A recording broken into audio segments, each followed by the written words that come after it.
I'm proud of our players and coaches for being able to be resilient and focus in, lock in as to where we're at. I thought in pregame I had a sense of the vibe and the energy of where we were. It felt good for those guys. I wasn't sure how it was going to go, but they proved it. All three phases played together. This is the first time all year that we've had that. I can go into all the stuff offensively. I'm sure you guys will ask offense, defense, special teams, but all in all, I thought the first half was really good. We talked about finishing in the second half. I thought our offense was very efficient in the first half. We got touchdowns when we needed to. It started obviously with the first play from scrimmage and David having an 80-yard touchdown run. Run after catch I thought was big today for our offense, defense, and then the other thing too was the selflessness of our wide receivers blocking. On the bubble screens and the different throws that we had. Defensively, I thought we swarmed them. We had 6 sacks. You felt that. And then special teams wise, we had great field position. We had the turnover, and then Cairo's been kicking really well. So, it feels good for us to have this. We're going to enjoy it, but then we're also going to reset and refocus for next week. First up, Jason Leisure. Matt, it's been rough for a while for you guys. What do you think this breakthrough today signifies as far as what you have left to go for in the season? Well, it's just a start. It is a long time that it's been a while, but when you go through moments like this, you stay resilient, you stay persistent, and you trust in one another, and that's what we've done. So we're gonna use that moving forward, and I just appreciate that from everybody. Brad Biggs. I got 2 questions, Matt. First of all, is that the best you've seen the pass rush this season? If so, maybe what was the key to that? And then Jalen Johnson's shoulder injury, is it the same shoulder that he had surgery on during the offseason? Again, so the first thing I would say, Brad, in regards to, for us, I thought we did a good job. There was early on in the game, which we knew was going to happen. Deshaun's going to break containment, and he's going to make some plays with his legs. And he did that early for the first few drives. I thought we did a better job of keeping contain on him. And then when you do that, you force him, and then you get a lead, you're able to kind of pin your ears back and let the guys that we have up front go after the quarterback. And that's what happens. It accumulates over time. And it's just kind of like body shots. And then the bigger lead that you get, the more you can see that. And then, they become one-dimensional. And when you make a team one-dimensional, that's when the statistics come on the defensive side of the ball. In regards to Jalen, for him, I'll have to get more from Andre, but I know it's his shoulder. It was the third quarter. He didn't finish, and he's questionable. So we'll just have to keep an eye on that here moving forward and see the significance of that. I honestly haven't even gone to that part yet with Andre. Dan Wiederer. Matt, you mentioned sensing some energy in the pregame. I'm curious what exactly you were dialed in on in terms of the vibe of the guys. And then also there's an element of where has this been to the offensive explosion? How do you explain that, where this sort of outburst has been? So I would say offensively, like I've been saying for the last 3 weeks, I think we're starting to create an identity. You're feeling it. You're seeing it on the scoreboard. And so when you have that and we're not having a lot of third downs. We were getting a lot of third downs early in the season. We're not now. We're scoring points. There's a confidence right now in this offense. And that part I appreciate from these players of saying, you know what, we're going to figure this thing out. We're going to get it. So that's happened there. And then, I don't know. It's just a little something that I just kind of noticed. You never know what it means. But I felt the energy. I felt the guys playing loose. I felt them having that focus. And sometimes you just feel that. And that's a credit to them, man. I don't know if they had a bunch of coffee or what they had pregame, but it worked. Mike Berman.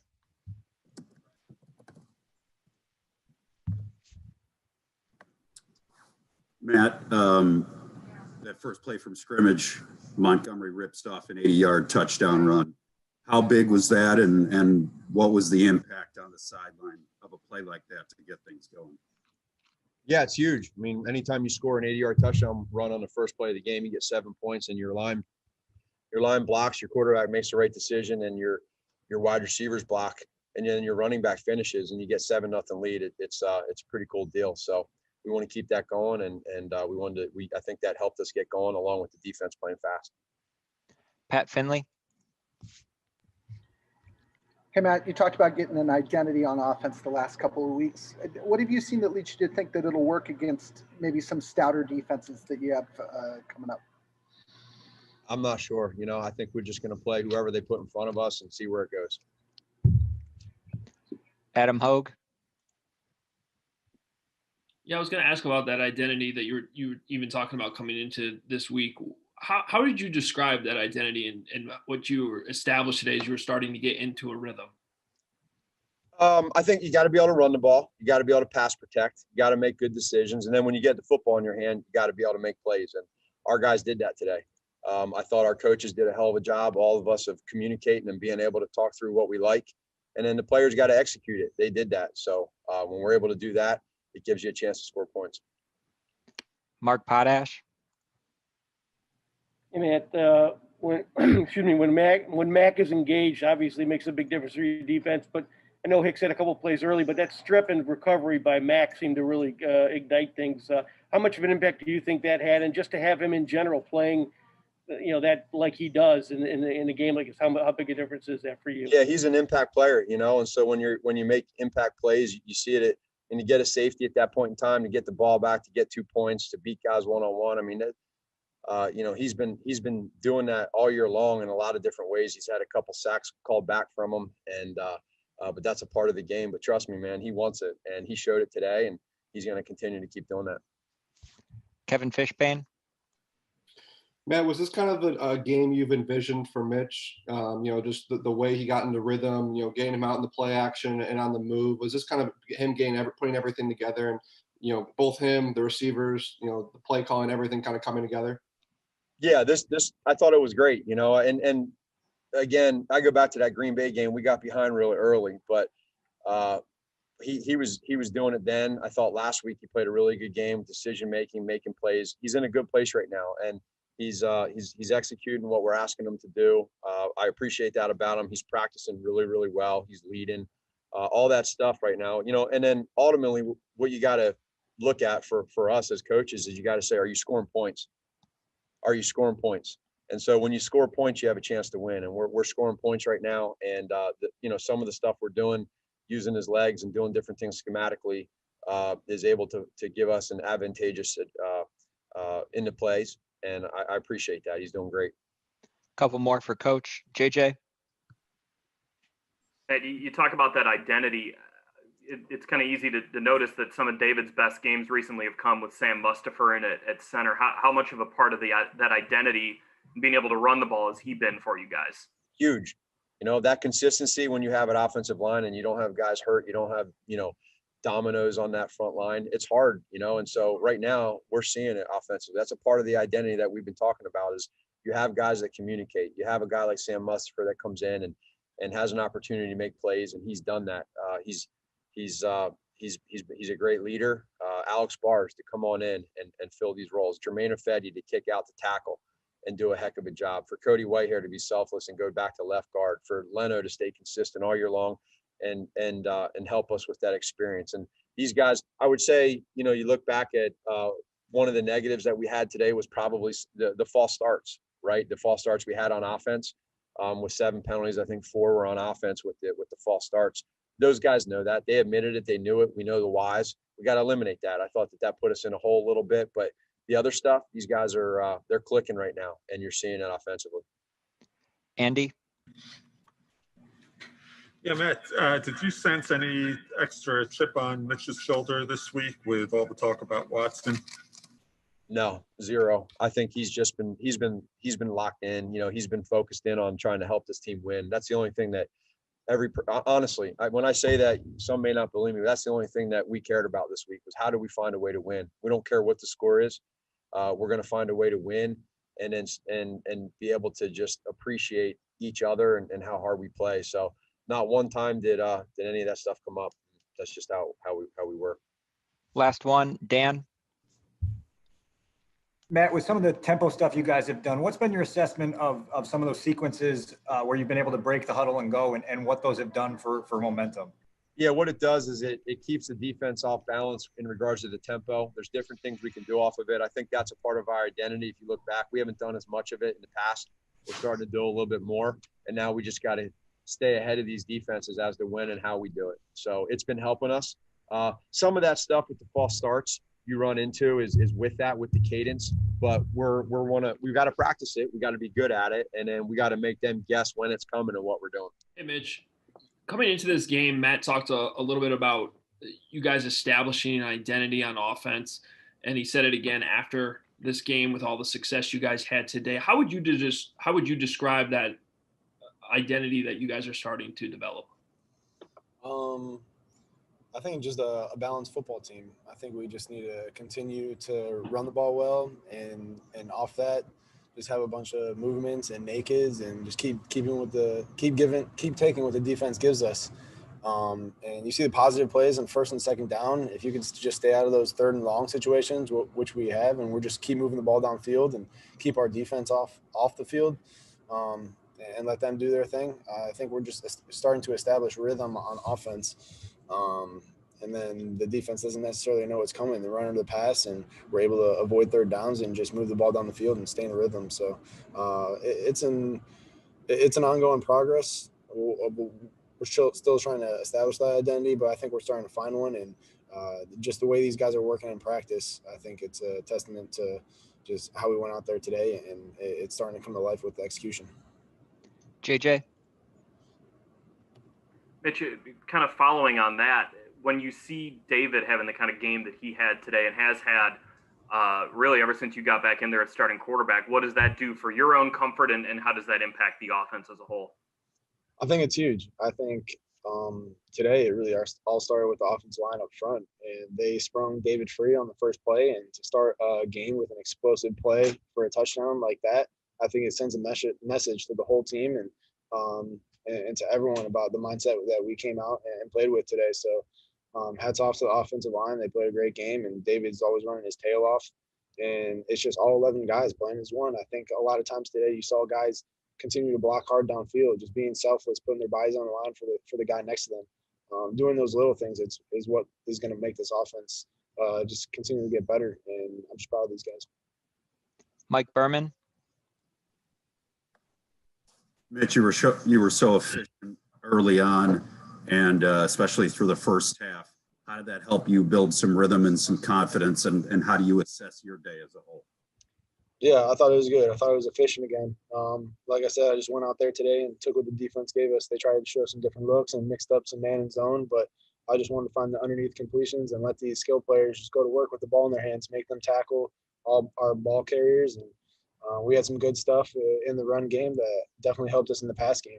And for me, it just allowed me to find completions, take us down the field. And it was really good that we finished in the end zone. So we just want to keep finishing with touchdowns and keep continuing to get better. I thought we could have locked in a little more of the second half and really finished some more drives off with touchdowns instead of field goals. But I think that's something we can build off of this week. But the way we're working in practice right now, our mindset of these guys, just the way they're coming to work, they deserve this win today. So I'm really happy for them. Kevin Fishbane? Mitch, that second touchdown drive when you went 8 for 8, the finishing with the touchdown to Jimmy, it just seemed like you were dialed in, and you guys as a whole group, that kind of set the tone. What was it like just to be in that type of zone, just because the offense has had so many challenges this season? Yeah, it felt good. I think dialed in would be a good word for it, because I don't even necessarily remember that. Today, my goal was to go out there and be present, just play each play as its own entity, and whatever happens, happens. And then the next play, it's a next play mentality. So every single time I was just trying to go out there and find completions, and I think that's what just allowed me to be focused and dialed in today. And then as soon as that play ended, I just forgot about it, moved on to the next one, and focused on the next task at hand. So that's what these guys deserve out of me, and that's what I just need to continue to do. And when you have 10 guys around you playing so well, like the way they did today, it makes my job a lot easier. Pat Finley? Mitch, to that point, Matt Nagy was saying that all week he sensed that all you were worried about was getting the win and not the Deshaun Watson storyline or anything like that. How did you do that, and was that hard to do? I think I was just so focused on what I need to do for my team that it really allowed me to block everything else out. Just the situation we were in, being on that little losing streak, I mean, that makes you sick to your stomach. So I was willing to do whatever it took for the team today to just go out there and get a win, whether it was handing the ball off every time or throwing it every time. Obviously, that's extreme, but I was willing to do whatever it took to get out here and get a win, and that's what we did. I thought we played really well today. It was a great team win. All three phases really stuck together, and we just got to continue to finish in the second half. But it was just easy to block out because I knew what I was focused on doing today. Dan Wiederer. Mitch, I was curious what your vantage point was on the touchdown pass to A-Rob based on the pressure they brought, and obviously just getting rid of it quick. Yeah, they brought a pressure. We only had 5-man protection being an empty, and I was just looking at the matchups across the board. I liked A-Rob's matchup, and they dropped out a whole player late, but he beat his guy across the face, and I just threw around the whole player dropping out. And when A-Rob's matched up one-on-one, that's something we like to take advantage of. So he made a great play. Offensive line did a great job picking up the blitz, and I got to throw hot off the next guy, which I did, and we just made a play. So it's huge for us to finish those drives with touchdowns and not field goals. Also curious from your perspective, when you guys go up tempo out of the huddle and then get the playoff really quick, how that helps you personally? It helps declare the defense what they're in faster because we could snap the ball right away or we could check to something else.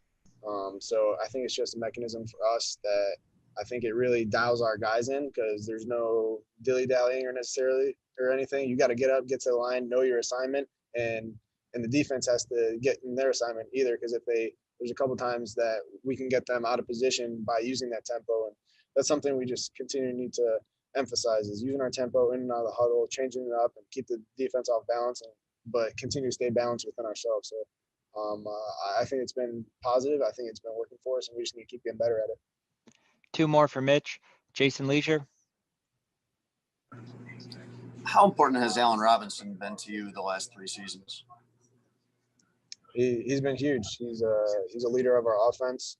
He's our number one receiver. The way he practices and handles himself on a daily basis, I think all the young guys look up to A-Rob just as the ultimate pro, and everything he earns on the field, he puts in the work for. So he's a great teammate. I mean, his locker is right next to mine, so we spend a lot of time talking about football and a lot of other stuff too outside of football. So he's been a great friend, brother to me, and it's been awesome to share the field with him, and I'm just lucky to throw him the ball.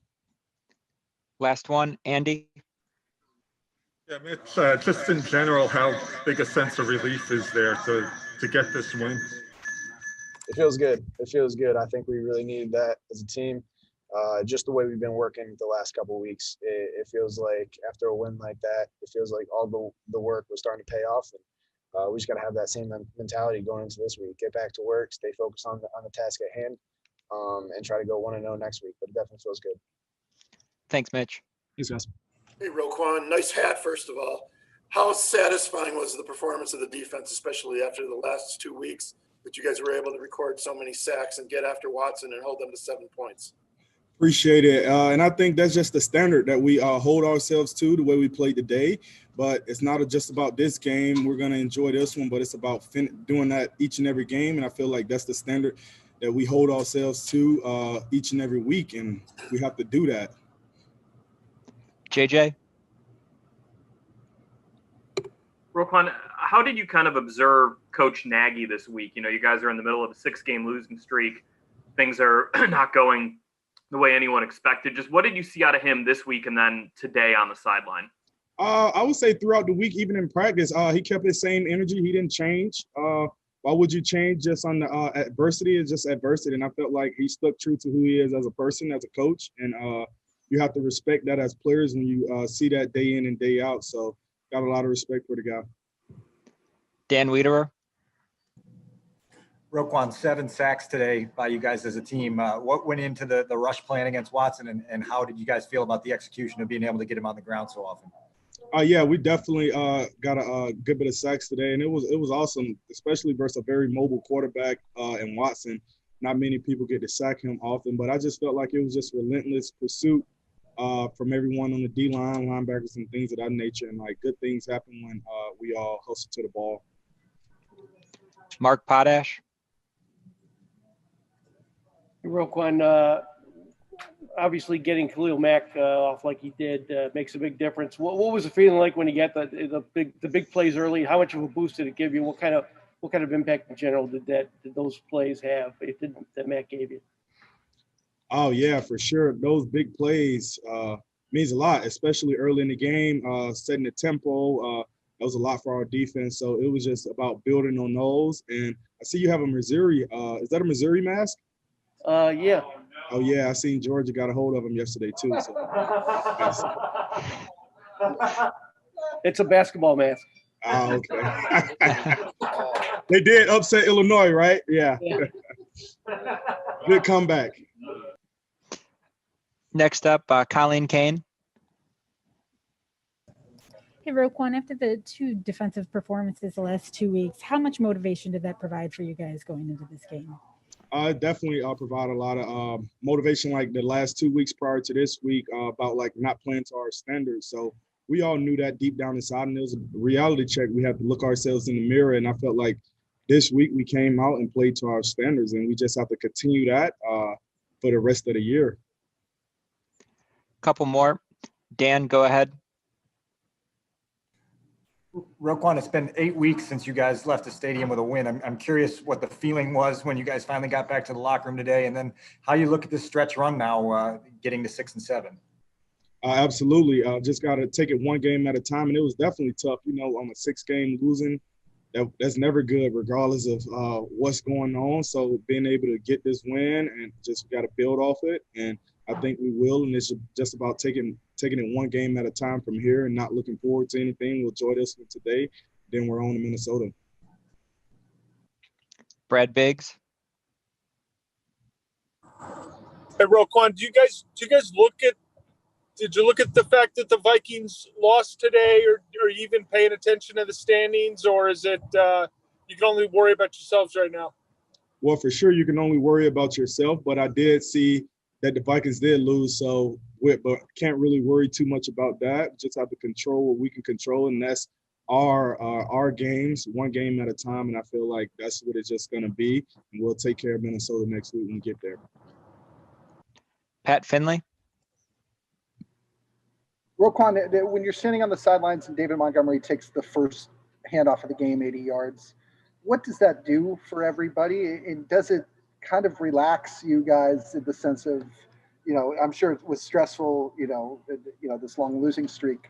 What did it do to kind of get you ready for the rest of the game? It was definitely a thing of energy. Having him take that to the house like that first play of the game, that was pretty awesome. After we had a nice first series versus those guys, and that just helped build confidence throughout the game, and we just build on top of that. So that was big time by him, and guy's a really good player.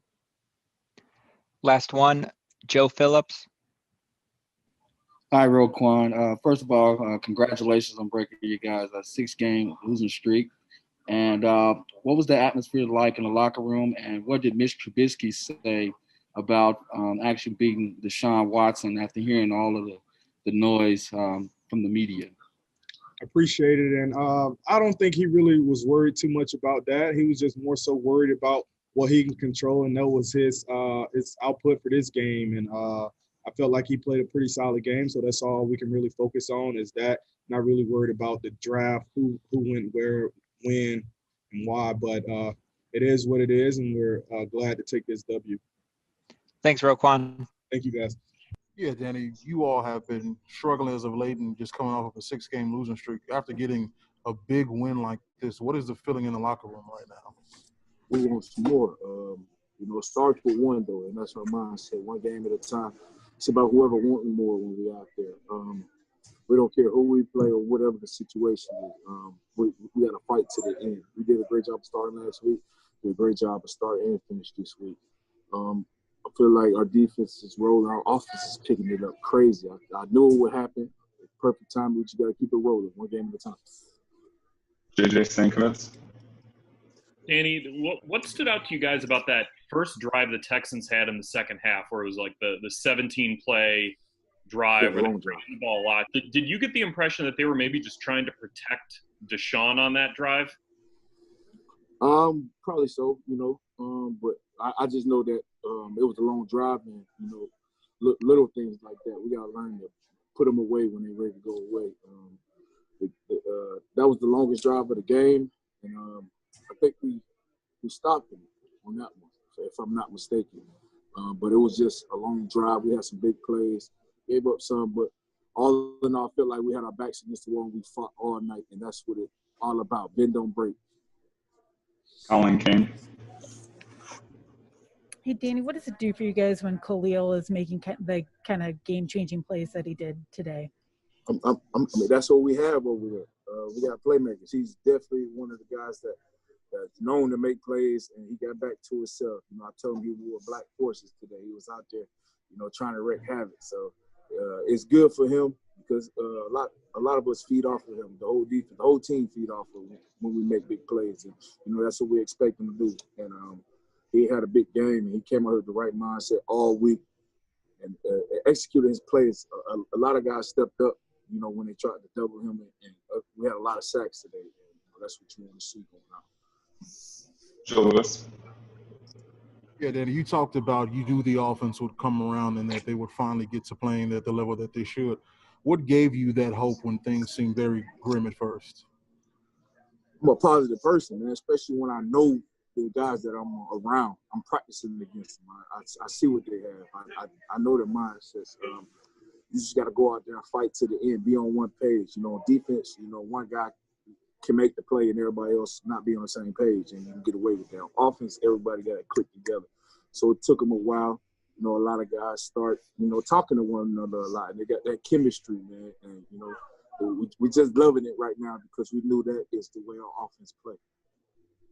JJ. Danny, I'm curious if you or any of your teammates noticed or talked about some of the chatter last week about Coach Nagy's job status and if he might get, you know, fired at the end of the season. Is that something you guys talked about? Is that a motivating factor for you guys to try to play for your coach? We want to play for him all the time. You know, he takes the liberty all the time. We don't pay that outside noise any attention here. Stuff gonna get handled out there, but we know we got to control. We can control, and that's winning games and the way we playing in our, you know, our effort. And we're not worried about all that stuff. That stuff will sort itself out. We just know that we like the man that's, you know, in charge of head of us, our head coach. So when we go out there, we got to make it look good, you know. Joe Lewis. Yeah, with Roquan having one of the best games of his career, what is it like for you to watch his maturity and development as a player? We expect that. We expect that in our room, man. If one person don't make the play, another person make the play. This is probably one of his best games, but I'm sure there's more to come because we expect that out of one another. Last year, you know, got a little injury, came back with the right mindset, and I see the growth in him. And, you know, that's what we're here for. You know, that's what I'm brought here for, and that's what he brought here for, is to go out there and show growth and improvement every game. Out there making plays and having fun. And that's what it all boils down to, having fun. You know, we've been playing this since a kid, so why not have fun while you're out there? Fine. Danny, what's the mindset for the team just going into these final 3 games, knowing that even after that losing streak, you guys, you know, still have a shot at a playoff berth? Our mindset is one game at a time. You know, we got a couple more left. The next one is the most important one. We got to go out here and put a staple on this one. We got to be on our executions, little things, little minor details that we can always fix. It's never as bad as you want. It's never as good as your team. You know, we played a great game, and our defense is still hungry. Our team is still hungry. Our offense is still hungry. Special teams play lights out. So everybody is going to enjoy this victory, but we know we got to keep it rolling.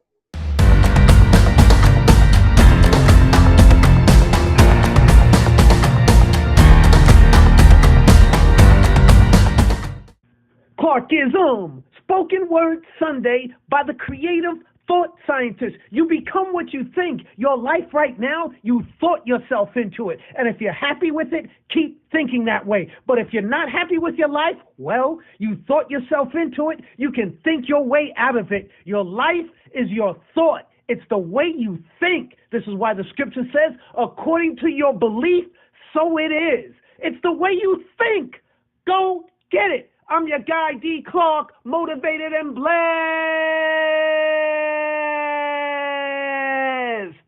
Soak it up. I am. Relax. Reset.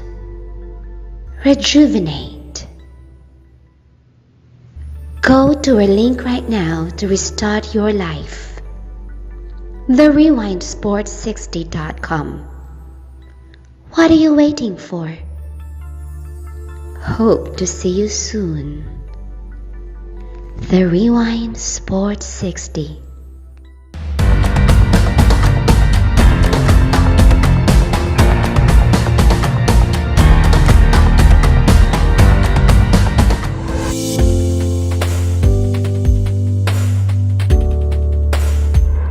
Take this time to say thank you so very much for watching the Rewind Sports 60 channel. All sports, all day, encore presentation, and much, much more. Thank you so very much for your continuous support. Continue to watch, continue to support. Stay safe, ladies and gentlemen. Have a great rest of your day, and may God bless you. Now, back to the Rewind Sports 60 channel.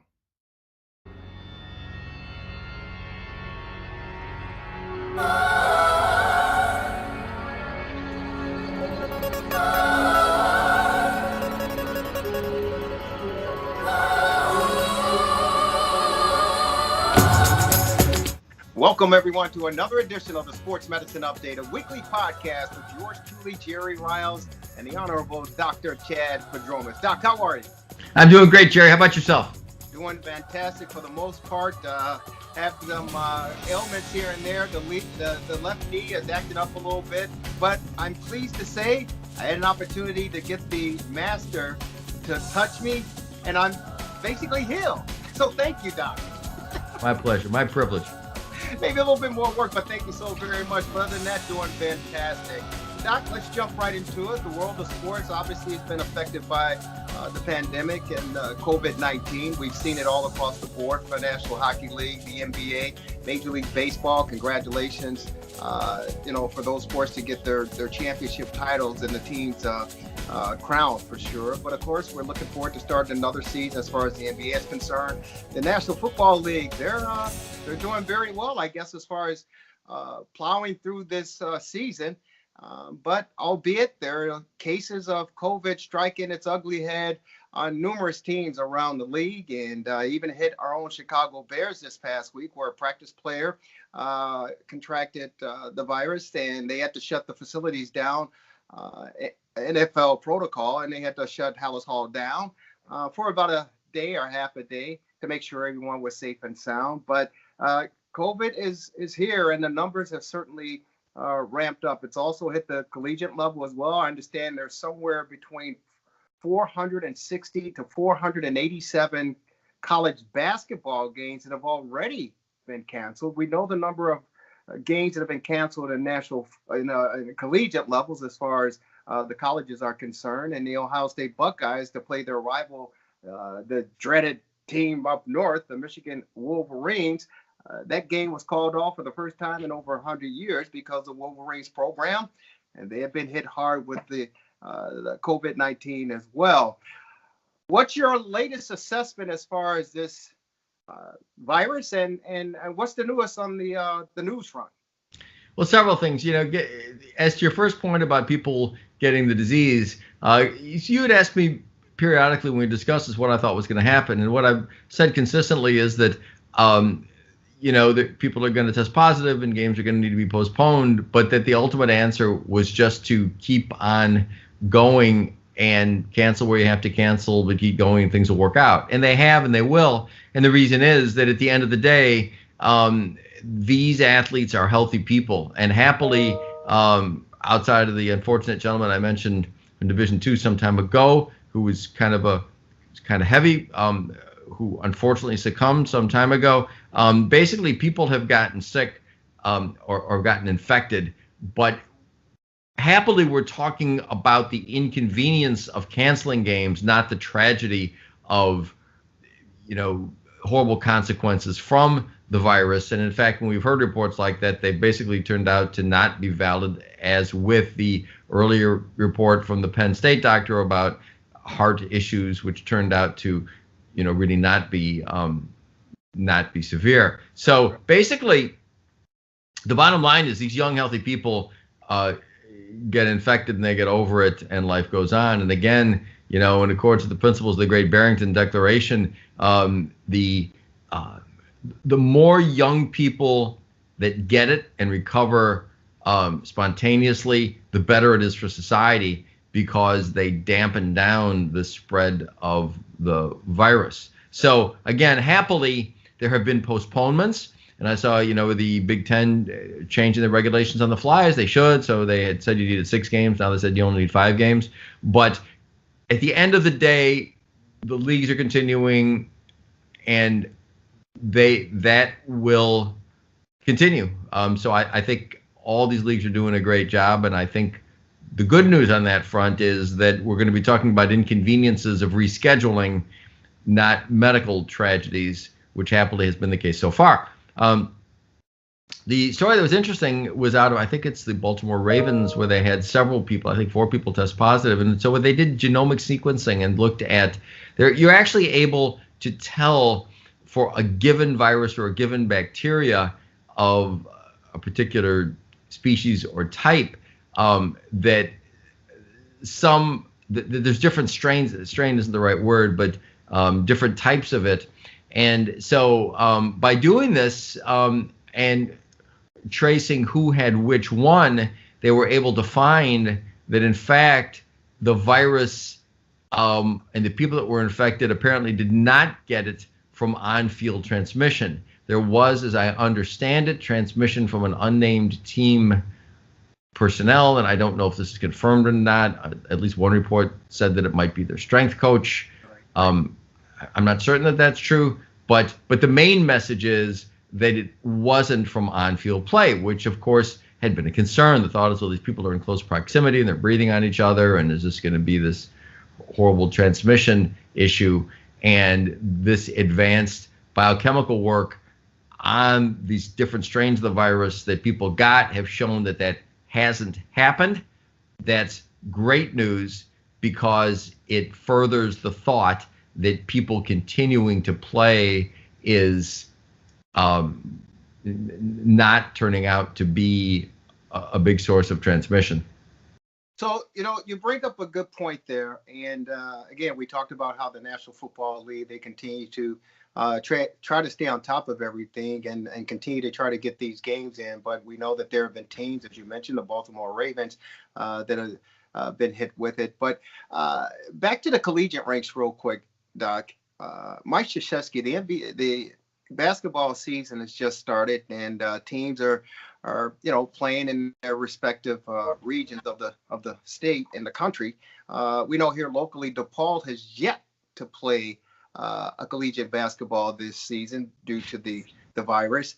But Coach Mike Krzyzewski, after Duke lost to the University of Illinois this past week, made post-game comments about the severity of this virus and the lack of, so to speak, and I'm not putting words in his mouth, so I'm paraphrasing, but the lack of concern as far as the student athlete is concerned. And he put, he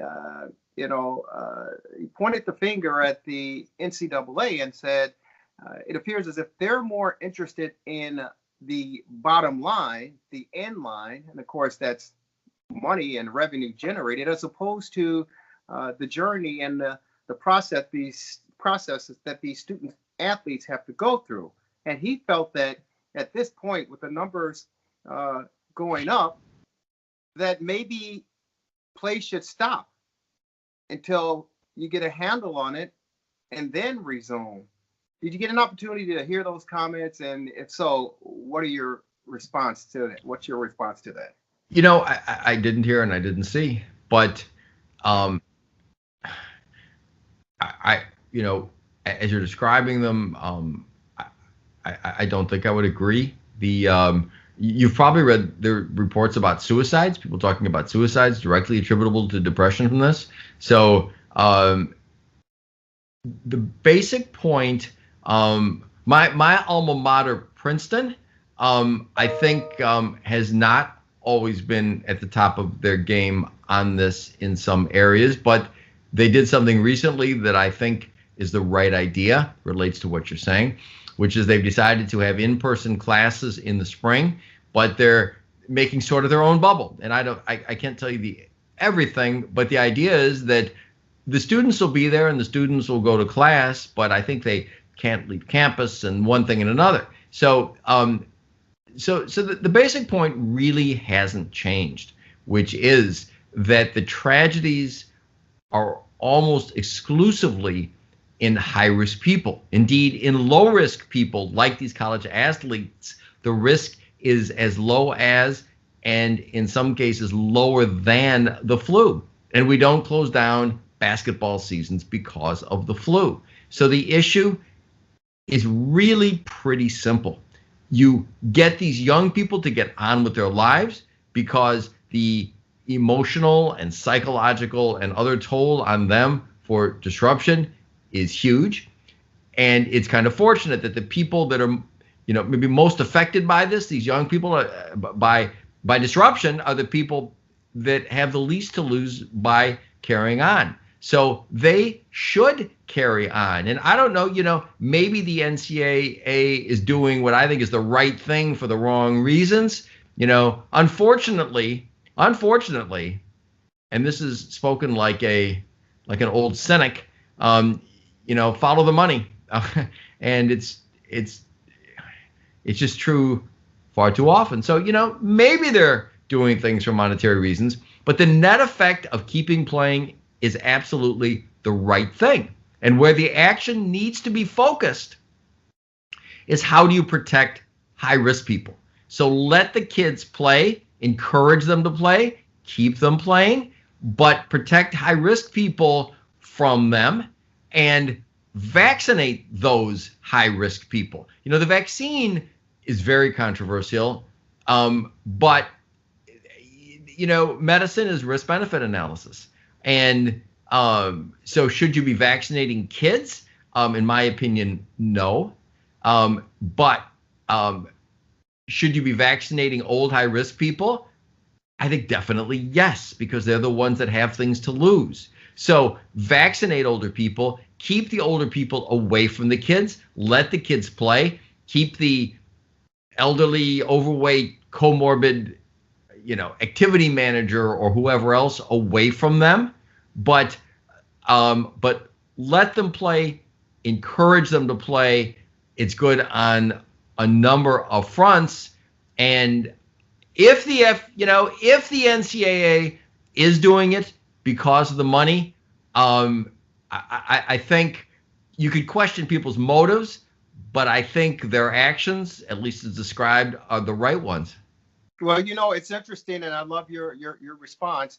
But there be some out there that says, and probably including Coach Mike Krzyzewski with Duke, that say, okay, if you let these kids continue to play, they're student athletes, sure, but you're restricting them or keeping them away from their families for a matter of 5, 6, 7 months, depending on how things go, because of course they won't be able to go home for Christmas. They weren't able to go home for Thanksgiving to see their families and spend time with their family. They won't be going home, obviously, for New Year's and the long stretch until they figure out, March Madness and the bubble. You talk about the mental state of these student athletes. Just being a college student and a student athlete in college is very, very difficult. Now you put the pandemic on top of it.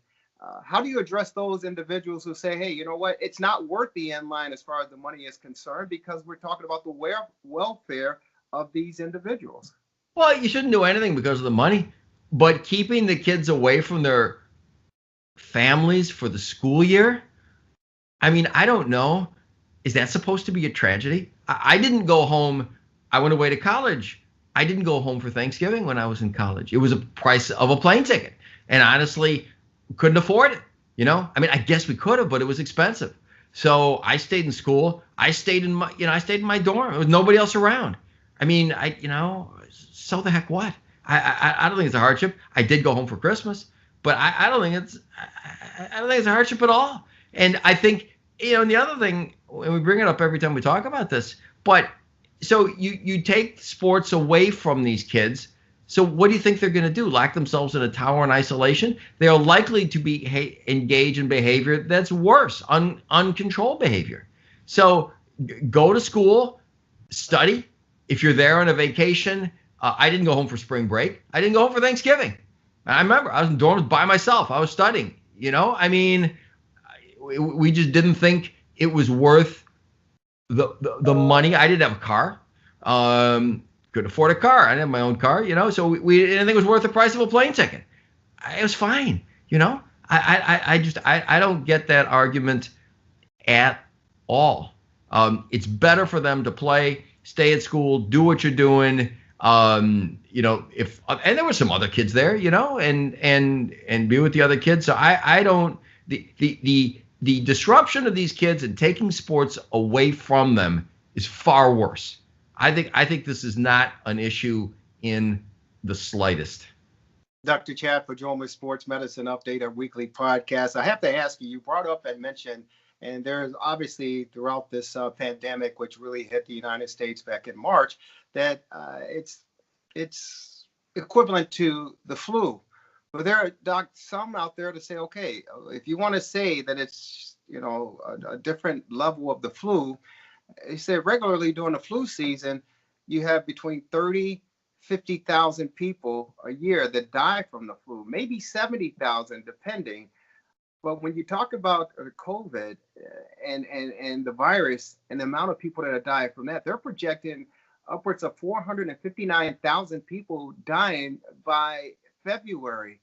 How do you address that comparison? Well, there's two sides to that. The first thing is you have to look at subgroups. And COVID is benign for young people. So when I said it's no worse than, and in some groups better than the flu, that's for young people. There's no question that it's a bad disorder for old people with comorbidities. And it just makes absolutely no sense to lump the safe subgroup with the unsafe older subgroup. And the flip side of it is the young people, look, there are exceptions to everything, but overwhelmingly young, and they've done a study in Marines and they tested people, and these people they didn't have any symptoms, So these young people are overwhelmingly safe and probably safer than the flu for them. And they should get on with their life. And actually what should happen is you build up herd immunity in the population through them. Great Barrington Declaration, again, signed on by some of the most brilliant epidemiologists, infectious disease people in the world, from Oxford, from Stanford, from Harvard.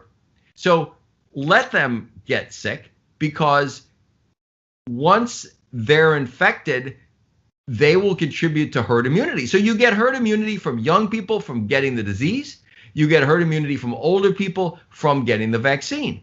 Now, the other thing is, in the older people, the numbers that you mentioned, there are a lot of deaths, no question, and they're tragic. But there was also no question but that the deaths, even in these populations, are overreported.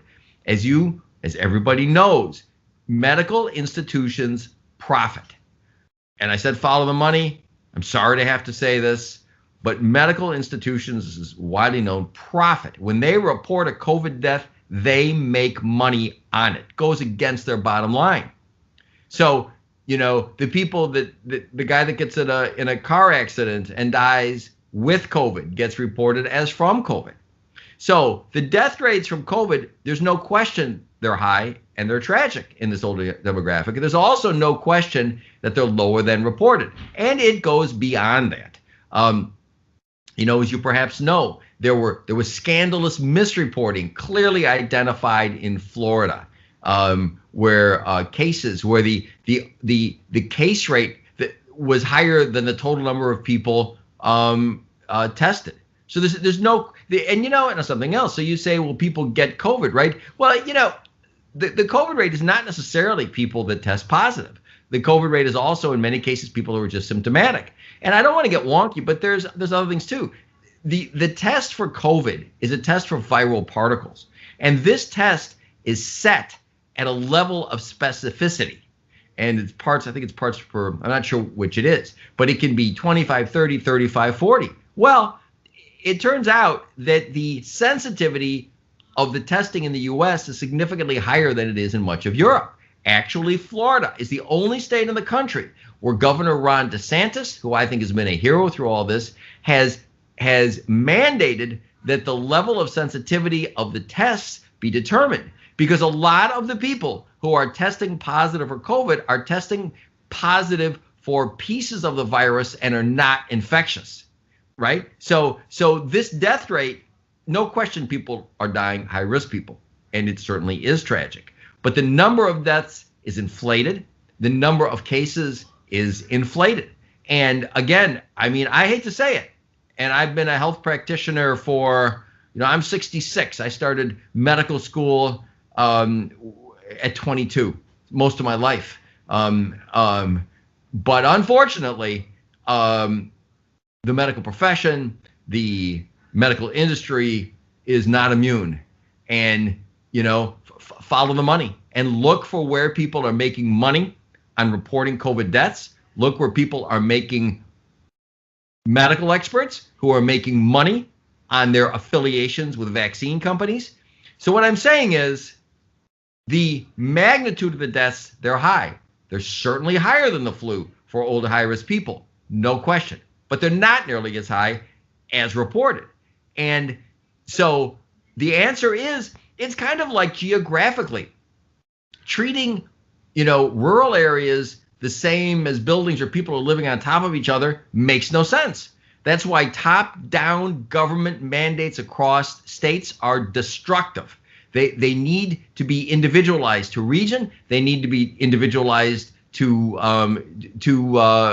population. So let the kids live their lives. Otherwise, you're going to lose more people from suicides, and that's already happening. Protect like crazy the high-risk people. So I got to ask you this question, Doc. I appreciate you being elaborate and expressing your thoughts on the virus and its effect on the community and this country. So, but the question I have to ask you, because I'm sure people who are watching or listening to this podcast, the question may come up. So, are you saying that the numbers here in the United States are inflated because of financial or profit from institutions? Is that not happening globally as well? Because of the numbers, they seem to reflect what's going on here in the United States as well. So are you just isolating it to the United States of America, or are you saying globally that numbers are being inflated? I'll tell you an interesting thing. I cannot speak for other countries, but when hospitals get thousands of dollars more, so someone is positive for COVID, but they die from a fall, from a broken hip, something else. It is,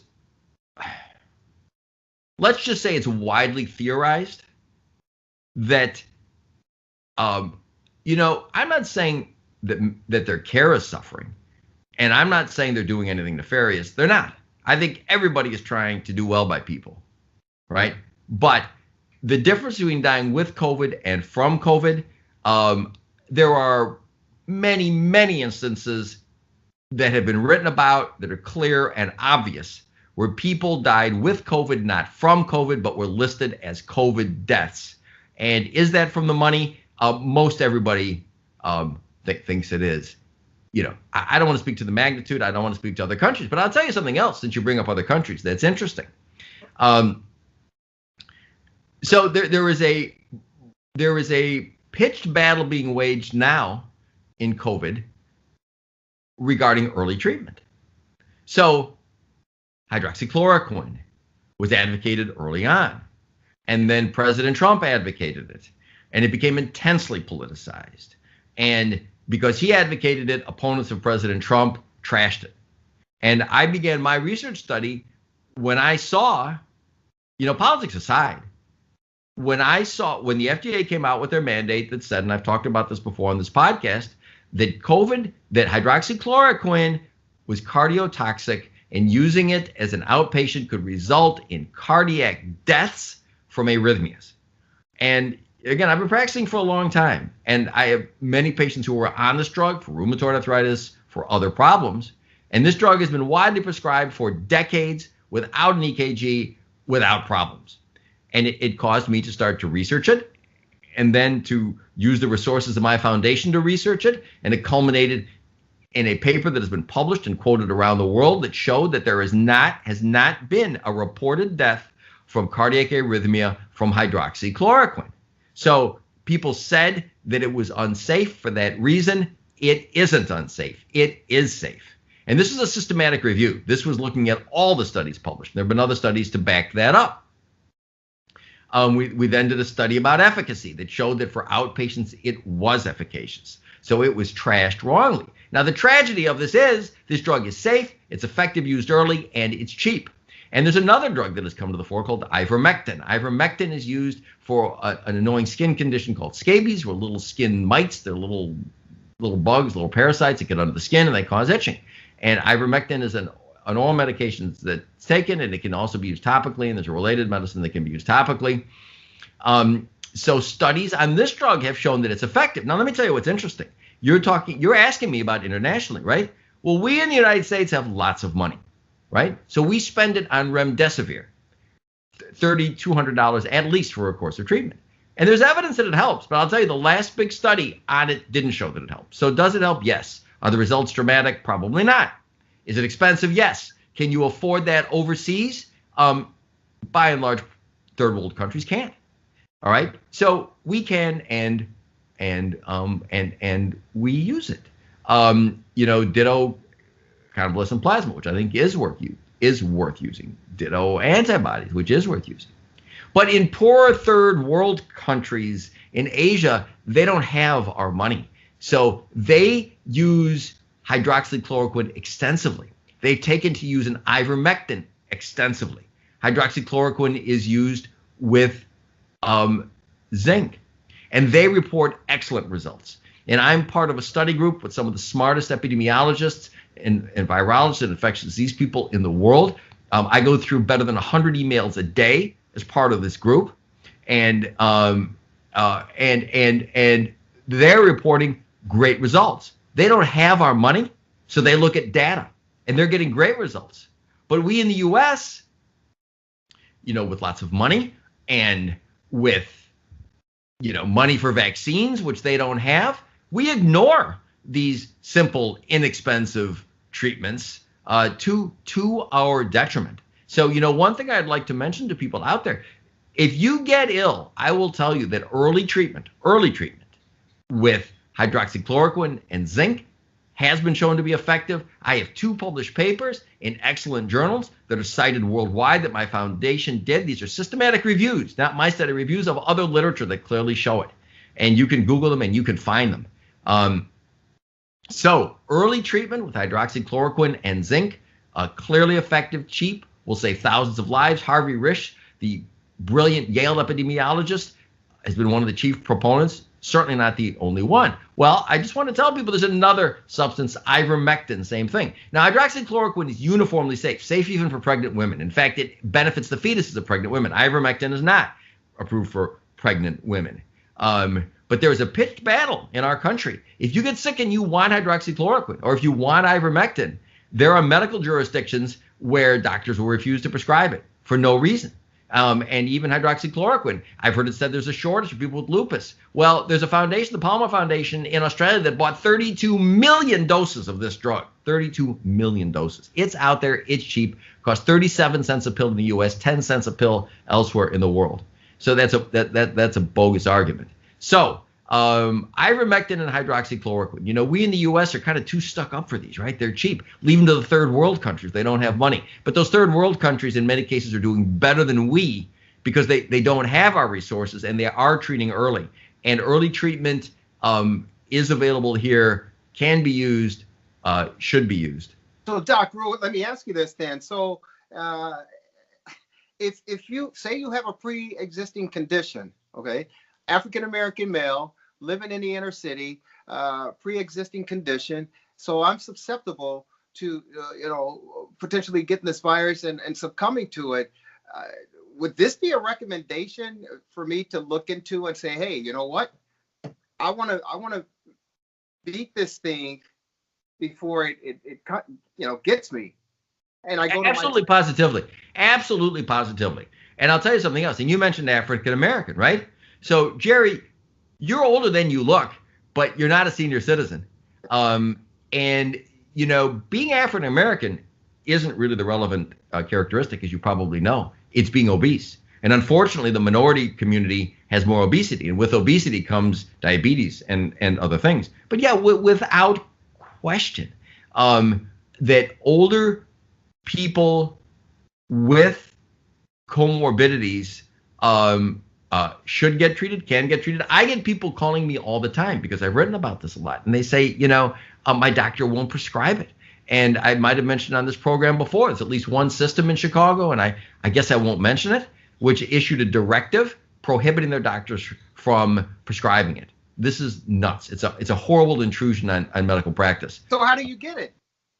You find a doctor who will prescribe it. Okay. And I have doctor friends who will prescribe it. I don't prescribe it for people because I'm not really in the business of treating respiratory problems.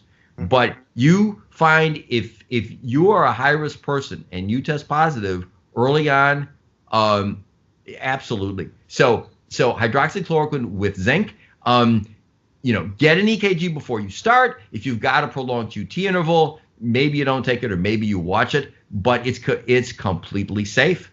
And you talk to your doctor. Now, unfortunately, the propagandizing against it is so intense that many doctors don't even understand this. And we attempt to educate doctors. There were very interesting Senate hearings run by Ron Johnson just in the last week or two, where some of the champions of early treatment, Harvey Risch from Yale, Jane Orient, a brilliant epidemiologist, Peter McCullough from Baylor, and others, presented the abundant evidence in favor of early treatment. And and I don't even want to get into it because it disgusts me, but it turned a little partisan. It's terrible, and I don't even want to discuss it. But I will tell you, these hearings have opened people's eyes, and people are asking about it. And so the answer is yes. If you are high risk and you get it, you need to get it early though, and you need to get it with zinc, right? And you should probably get an EKG and be monitored by your doctor. And if your doctor won't prescribe it, you need to find one. My opinion, and this is advice I would give you. I would give my parents have passed, my wife's parents have passed, right? But I would give any relative of mine in that circumstance who was high risk who got it. Well, doctor, we can continue to talk with you. You're so full of wealth and knowledge and insight, and it's just captivating, no question about it.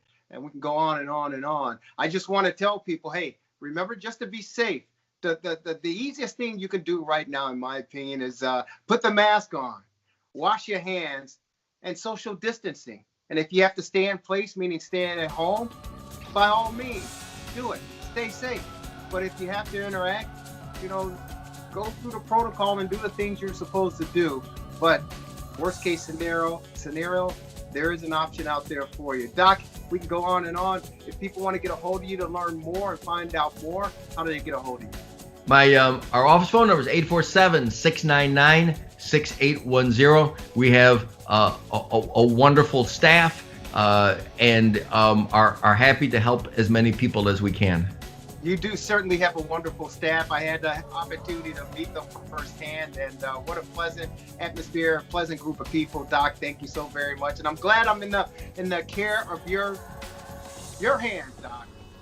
Hey, Jerry, it's my privilege. Thank you. Dr. Chad Prodromos, Sports Medicine Update, the weekly podcast. Take care of yourself. We'll see you next week, Doc. Thanks, Jerry. You too.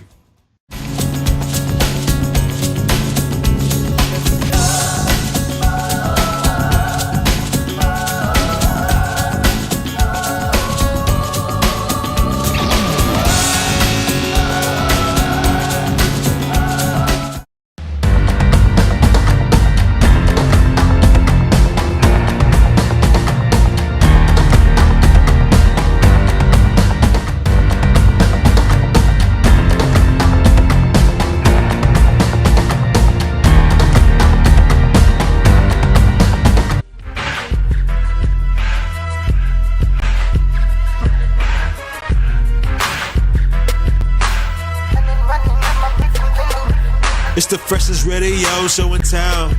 Feeling marvelous, I've been with Jerry Riles. It's the freshest radio show in town. Feeling marvelous, I've been with Jerry Riles.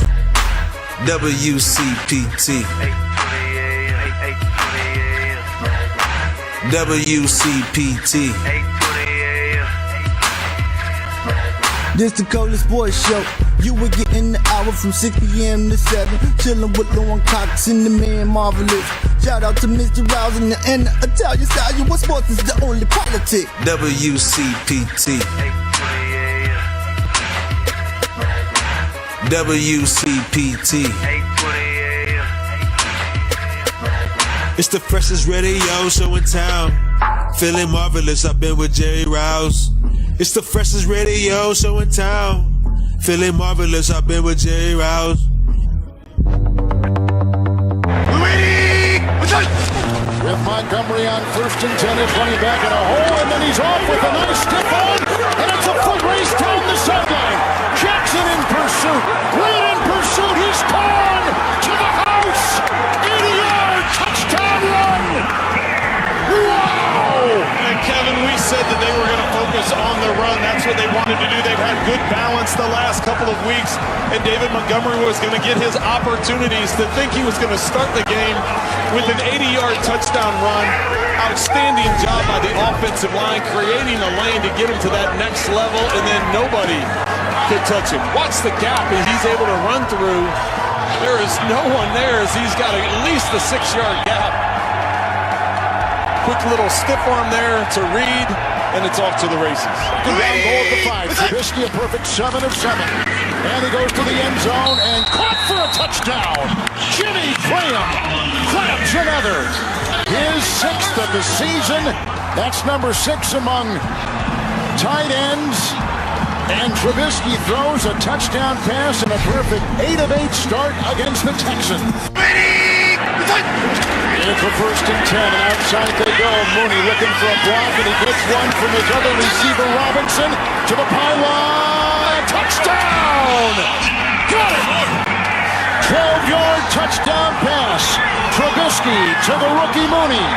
And the Bears go up 22-7. Demetrius Harris up top left. And they got the touchdown. That's caught by Robinson. 3-yard touchdown reception. 3rd touchdown pass in the first half by Trubisky. And a lone fan enjoying it here at empty Soldier Field.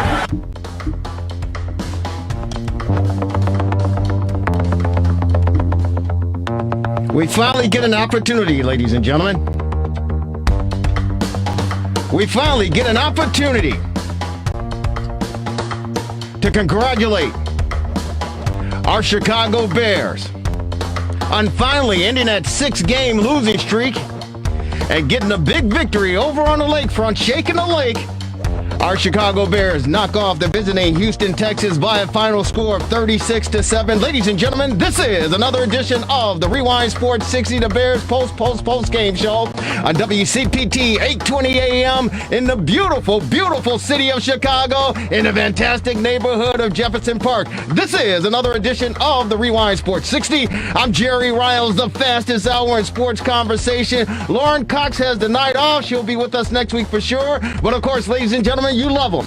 He's the one. He's the only. He's not over at Wrigley Field taking in the Cup game. No baseball. He's not over at. They still call it the sale over there? Is it what's it called? What do they call it? They call it Guaranteed Rate Field. He's not over there, ladies and gentlemen. He wasn't at Soldier Field. He's not over at the United Center where the Bulls are tipping off their 2nd preseason game of this 2020-2021 season. Ladies and gentlemen, he's in studio. WCPT 820. He's the one. He's the only. He's the marvelous one. He's Dan Marver. What's up, Marver? How you doing? I haven't been anywhere. The last live sporting event I was at was in March 10th to be exact. So I'm having tremendous withdrawal. Now, last week we were talking about firing the entire Get him out of here, Marver! And me and myself included. So I apologize for that. Obviously, they were doing something this week, right? Because the results were unbelievable. I mean, 36-7. Who would have thunk it? No one would have thunk it. But it's not too hard to believe that the Bears finally ended that 6-game losing streak for the simple fact they played the struggling, the dismal, the dismantled Houston Texans, despite the fact that they had the quarterback that we should have had in Deshaun Watson, and they made mincemeat out of him. But before we go on, Marvelous, I have to say, happy Hanukkah to you. Oh, yeah. And all our Jewish brothers out and sisters out there, happy Hanukkah to you. How's it going? Oh, yeah, you got up to number 4. We're halfway home, 4th night. Just wow. started at sundown, yeah. So did you get gifts every night? In theory. That's usually how it works, right? I mean, usually in theory. More for the little kiddies, I think. The adults don't. So this is day 3. Yeah, well, 4. Oh, day 4. Yeah, it's sundown. So it's halfway home, and then in 2 weeks it will be Christmas. So it's unbelievable. It's the season. So do you get an opportunity to celebrate both or no? I celebrate anything. I love that. You're just like me. You're cut from the same cloth. You celebrate anything. I celebrate anything. Wow, so it's fine. Wow. Yeah, it's great. But it's gift giving for 7 days. Yeah, in theory. In theory. In theory, yeah. What gifts have you collected? Socks. White Sox tickets? No, it's got socks. Oh, for my feet. Socks. My feet. Yeah. I actually need some socks. Okay, well, if I get some extras, I'll bring them in next week. Yeah, bring them in. Yeah. Bring them in. Marvelous. Folks, welcome. We got a great show on tap for you. Want you to be a part of it. Our number here is 773-763-9278, 773-763-WCPT. Of course, we got Bruce Heron, the former Bear linebacker, number 51, joining us shortly to recap this Bears again, knocking off the Houston Texans over at Soldier Field. The final score 36-7. You love Bruce Heron. He's number 51 in your programs. He's number 1 in your heart. He will be certainly joining us. We'll get an opportunity to talk a little basketball. Of course, the Bulls, they're tipping off this in a matter of about an hour or so over at the United Center. And we'll hopefully get a chance. I don't know, Marvelous, did you get an opportunity to see him on Friday night?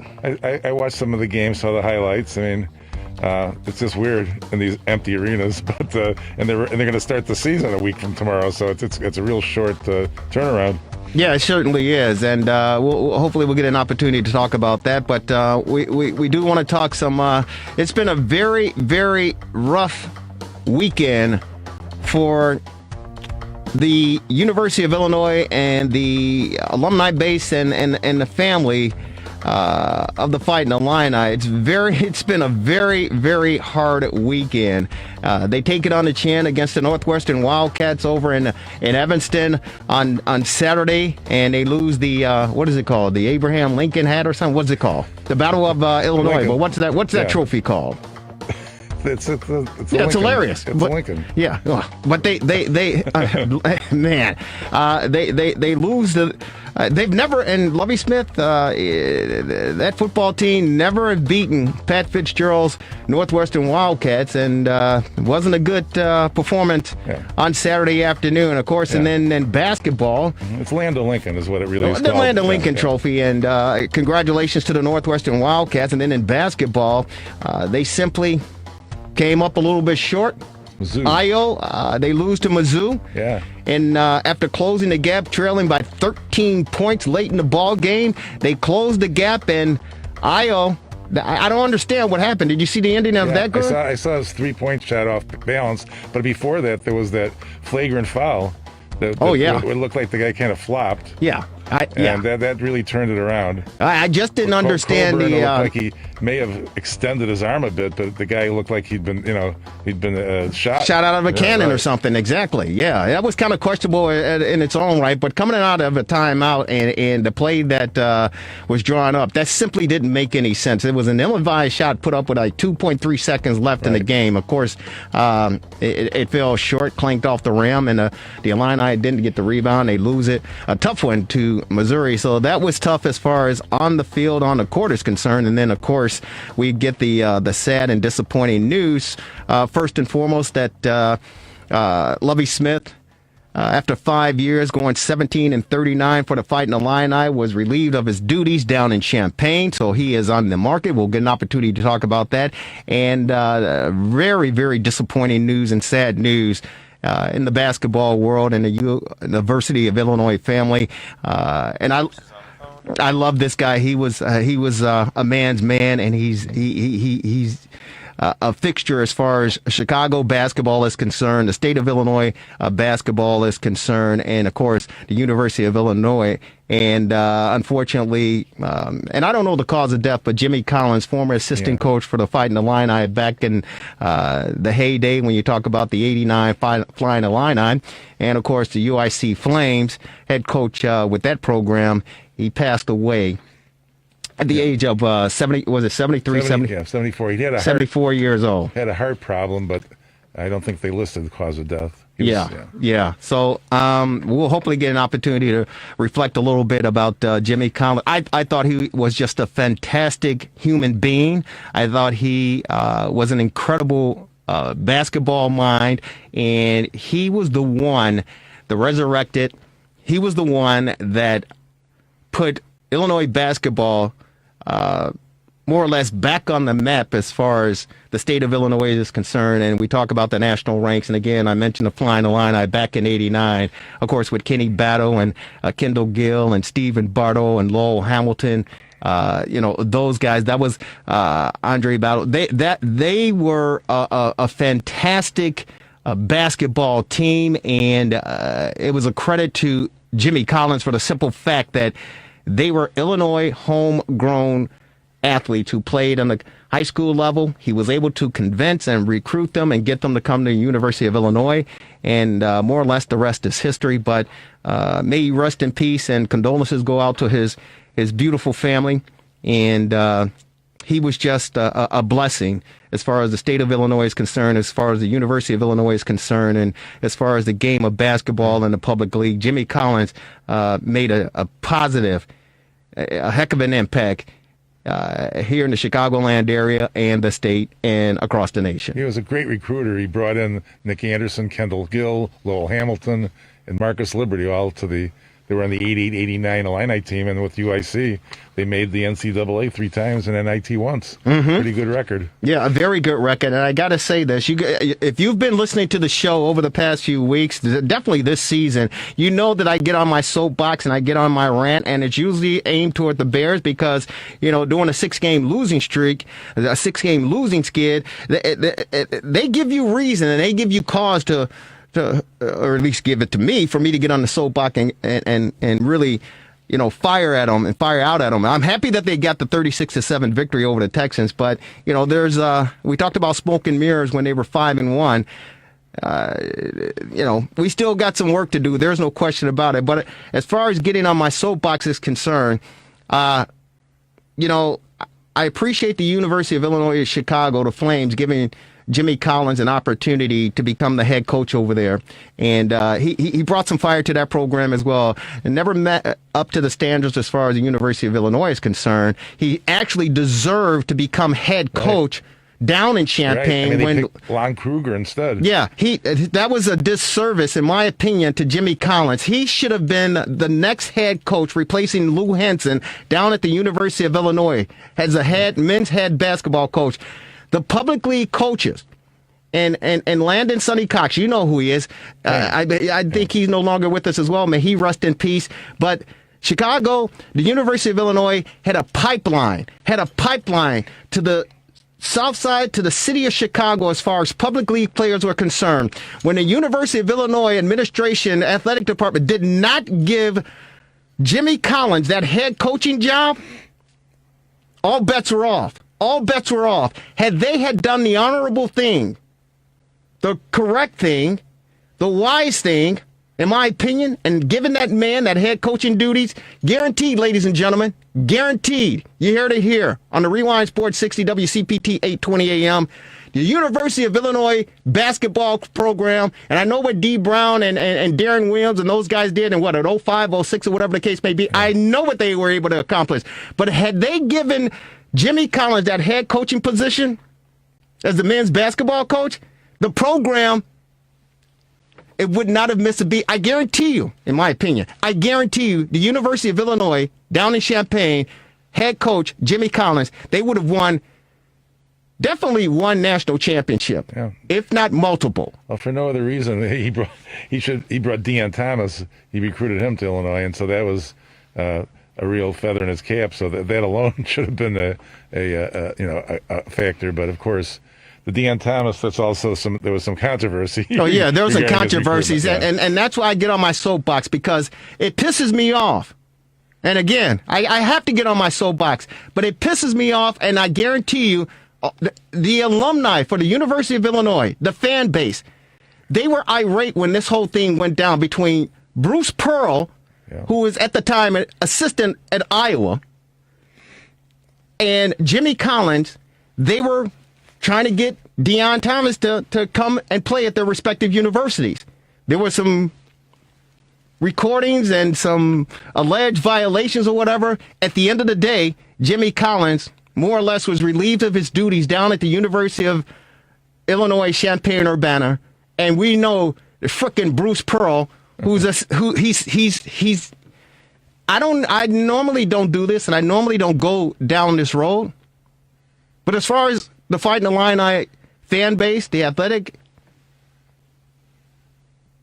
whole athletic community, they look at Bruce Pearl as being the scum of the earth. Yeah. The scum of the earth. And he's gone on to have success in other areas, in other programs. Right. And I mean, he's even had some negative experiences at places like Tennessee along the way. Yes. He is the scum of the earth.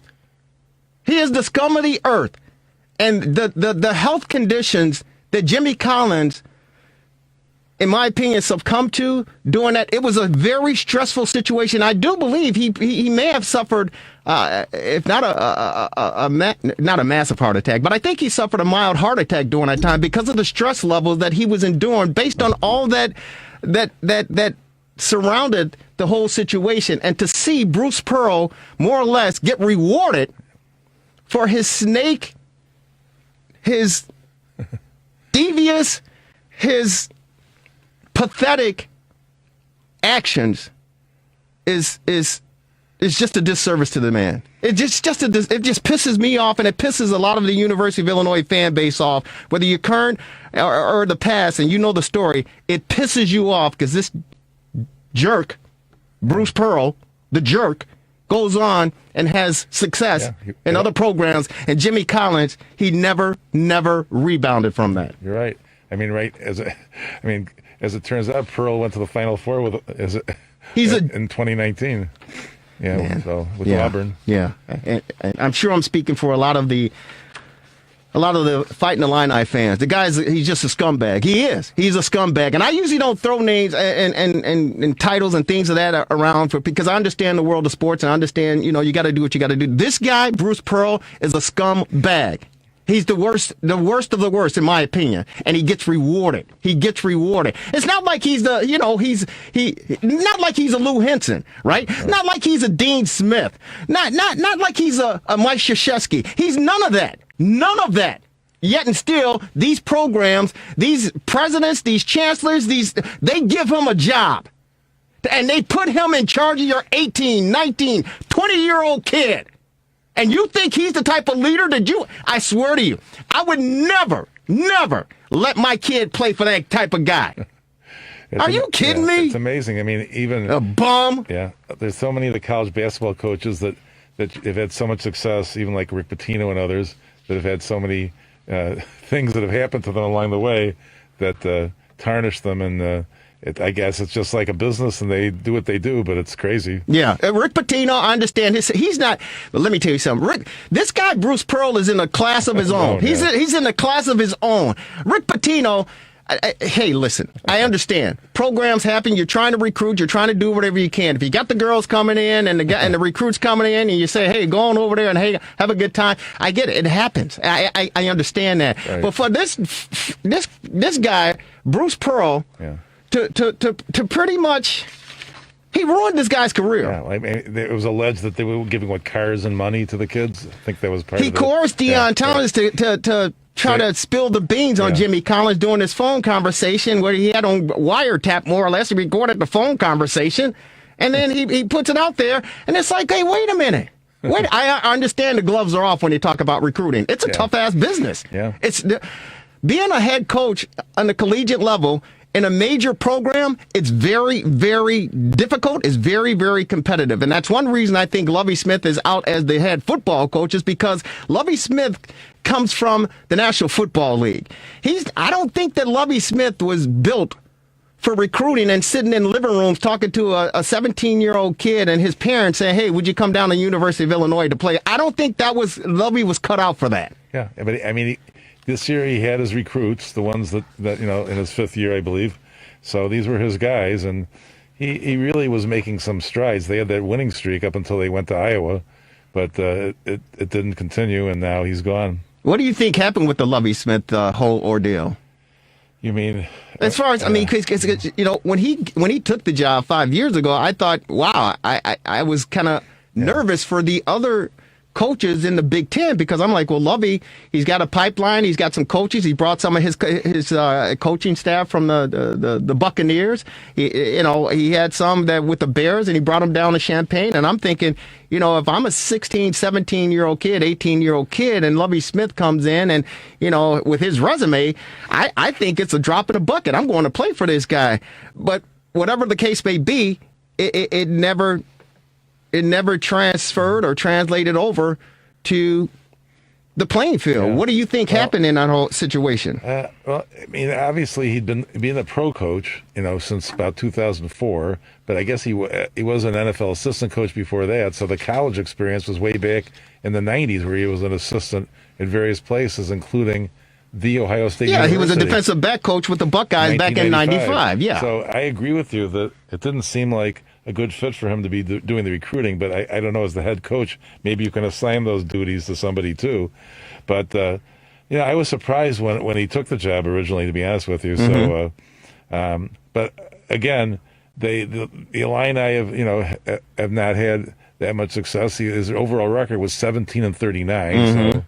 So not that great. But his best year, he was 6-7 and 29 last year.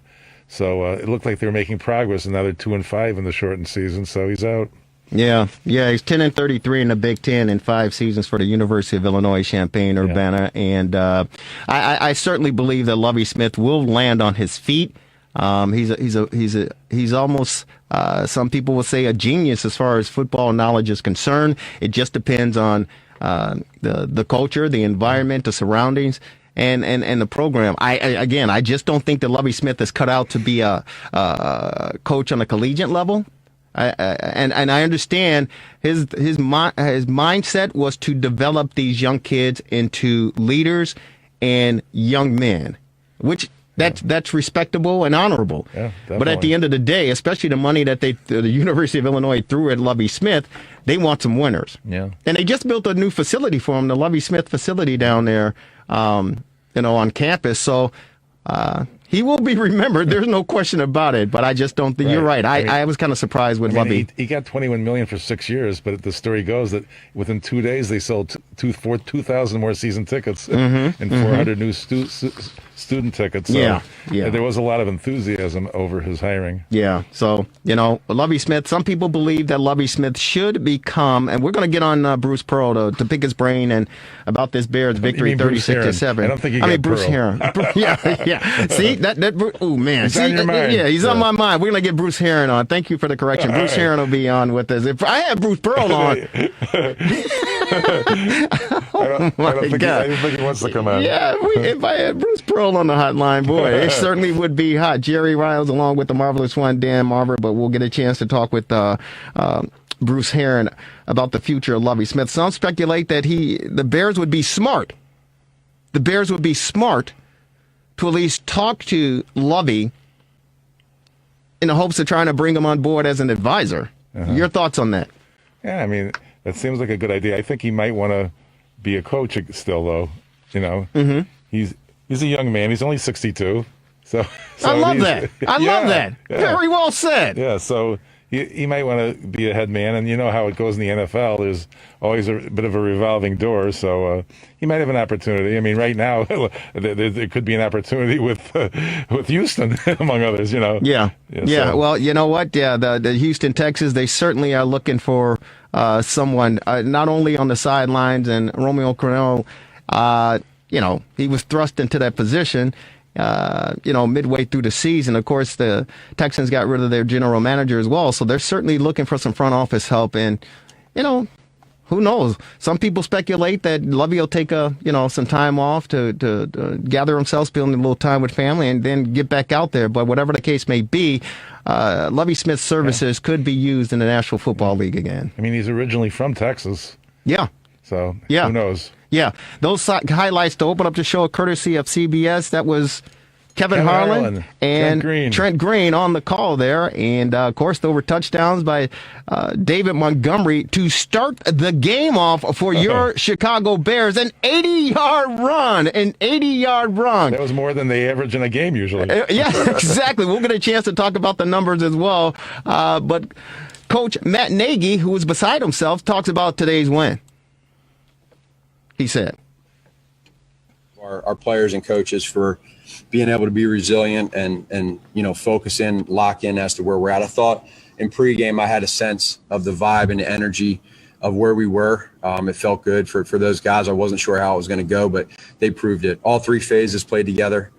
This is the first time all year that we've had that. I can go into all the stuff offensively. I'm sure you guys will ask offense, defense, special teams, but all in all, I thought the first half was really good. We talked about finishing in the second half. I thought our offense was very efficient in the first half. We got touchdowns when we needed to. It started obviously with the first play from scrimmage and David having an 80-yard touchdown run. Run after catch I thought was big today for our offense. Defense, and then the other thing too was the selflessness of our wide receivers blocking on the bubble screens and the different throws that we had. Defensively, I thought we swarmed them. We had 6 sacks. You felt that. And then special teams wise, we had great field position. We had the turnover, and then Cairo's been kicking really well. So, it feels good for us to have this. We're going to enjoy it, but then we're also going to reset and refocus for next week. Yeah, I thought it was good. I thought it was efficient again. Like I said, I just went out there today and took what the defense gave us. They tried to show some different looks and mixed up some man and zone, but I just wanted to find the underneath completions and let these skill players just go to work with the ball in their hands, make them tackle all our ball carriers. And we had some good stuff in the run game that definitely helped us in the pass game. And for me, it just allowed me to find completions, take us down the field, and it was really good that we finished in the end zone. So we just want to keep finishing with touchdowns. And keep continuing to get better. I thought we could have locked in a little more of the second half and really finished some more drives off with touchdowns instead of field goals, but I think that's something we can build off of this week. But the way we're working in practice right now, our mindset of these guys, just the way they're coming to work, they deserve this win today, so I'm really happy for them.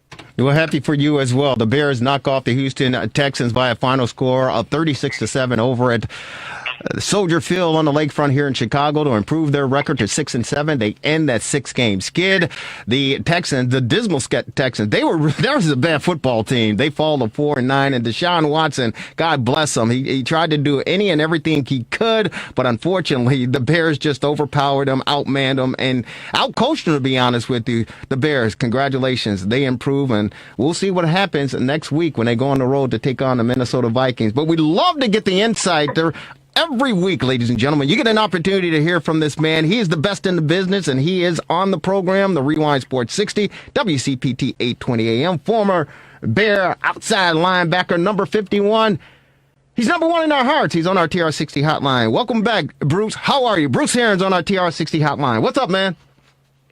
Man, I'm doing good. Doing good. Had a great day today. You played great. One of my best friends today turned 60. Oh, wow. Congratulations. You guys may know him. We call him the Colonel. You guys may know him as Richard Dent. Hey, man. Yeah. You know what? I actually reached out to Richard's, one of his buddies, to see if we can get him on, but I hadn't heard back from him. But happy birthday to the Colonel, Richard Dent. That's fantastic. Oh, man. I tell you, we were out today, watched the Bears game out at Top Golf in Schaumburg. Celebrate Richard's birthday. Myself, Otis Wilson, Jim Osborne. You guys remember him? Yeah. And Richard and his wife and his kids. And so we had a great time, man. Hitting golf balls, watching the game, having a couple of cups of Kool-Aid. Yeah. But we had a good time, man. We had a good time. We had a great conversation watching the Bears. I tell you what, man, they actually look better today than they ever have all season long. Mm-hmm. So, you know, especially at that Pittsburgh performance last week, they came out and responded well. It was real pleasing to see them play today. Yeah, it was very pleasing, and this was probably the best performance that Mitchell Trubisky had as a Chicago Bear. Definitely this season, no question about it, but probably as a Chicago Bears. Bruce, his number is 24 of 33, 267 yards with an 8.1 average, 3 touchdowns, of course. He was sacked 3 times for a loss of 26 yards. His rating, QB rating, it's probably the highest it's ever been, Marvelous. 126.7. So congratulations to Mitchell Trubisky on a complete game, more or less. He didn't throw any interceptions, so that was good. But I think also congratulations, Bruce, to the coaching staff, in particular Bill Lazor, who I believe is still calling the plays for the Bears. The plays that were drawn up and called for Mitchell Trubisky to execute were conservative. There was no question about it. And he just basically had to follow directions and hit the open man in the flats. Nothing real deep, nothing real, serious across the middle. He just flared it out. He hit a, nice 5, 7, 10-yard dink and dunk, and the Bears managed the clock. They moved the ball down the field. He was 8-8 on that touchdown drive to Jimmy Graham in the end zone. So congratulations to Mitchell Trubisky, but also to the coaching staff for calling a very well football game for this young quarterback to get some confidence and the Bears to get a victory. Absolutely. One of the things I was happy to see is the Bears defense, Pagano, putting some pressure on the quarterback, man. And that was just pleasing to see, man. I mean, this soft zone they've been playing with receivers running into open areas and just sitting down, and quarterback just playing catch with them, moving the ball up and down the field with our defense. It's just I was sick and tired of seeing that. Today they brought pressure today. I was happy to see the outcome of that. So. Hey, how you doing there, Bruce? This is Dan. Last week we were ready to burn the Lake Forest building down, so this is quite a turnaround, isn't it? Yeah, it is. Yeah, it is. I tell you, that's one reason why I say, you know what? Let's just take a deep breath. It was a terrible day. It was a terrible day at the office last week. They just didn't even show up, man. And let's just calm down and let's see what happens. And today they came out and responded well. So it was a really good day. Yeah, really good day. Yeah. Hey, Bruce. I mean, you've been through some ups and some downs playing for the Chicago Bears over the time that you spent, and of course in the National Football League. You've seen it. Was this a game that the Bears collectively needed because of the 6-game losing skid and with the woes that the Texans are currently facing right now? Deshaun Watson has been struggling, although he put the team on his back. He just doesn't. And let's keep in mind that the Houston Texans didn't have all their major firepower on this football team. So Deshaun Watson pretty much had to put this team on his back and try to do something. Unfortunately, he fell short. Was this a game that the Bears, in your opinion, needed, again, to build the confidence of Mitchell Trubisky, but to build the confidence of the overall team to get the monkey off the back, so to speak, and move forward to try to build from there? Yeah, you know what? It was a game that they needed. I mean, they really stunk up the place last week, and they needed a game. They need to play like they played today in order to put that in the rearview mirror, because they played so bad last week, both offensively and defensively, and special teams, that they needed a game like today, man, just to get that bad taste out of everybody's mouth and get people focused on them being a positive force in the city. I couldn't have. I was actually shocked. I mean, the guys and I, we were at Top Golf the day before the game started, and we were talking about making jokes about the Bears and how many points they were going to give up and all that. But to see them come out, man, playing that first half, I tell you, man, it was something special. It really was something special. So, yeah. No, it was a good day today as far as the Bears are concerned, and it was good to see, because I don't know if this town could have taken another loss, especially to the Houston Texans. But the one thing that Matt Nagy mentioned during his post-game comments after the victory, 36-7, he said that this team is starting to create an identity, and that's not something that we've been looking for all season long. Actually, for the past 2 seasons, we've been looking for an identity from this team, and Matt Nagy said we finally are starting to turn the corner and create an identity for this football team. And he mentioned the fact that the run game, which we can talk about David Montgomery. He still only had 11 touches for over 100 yards rushing. So congratulations to him. But 80 of those yards came on the first play for the Chicago Bears. Right. But Nagy also talked about the pass protection. He talked about executing. And he talked about Mitchell Trubisky making good decisions. With this victory, did you notice an identity starting to rise up for this Bears football team? I'm not too keen on when coaches start talking about we've gotten to the point where we're developing an identity. You look at the what have we got? 3 games left in the season. 3 games left in the season. Mm-hmm.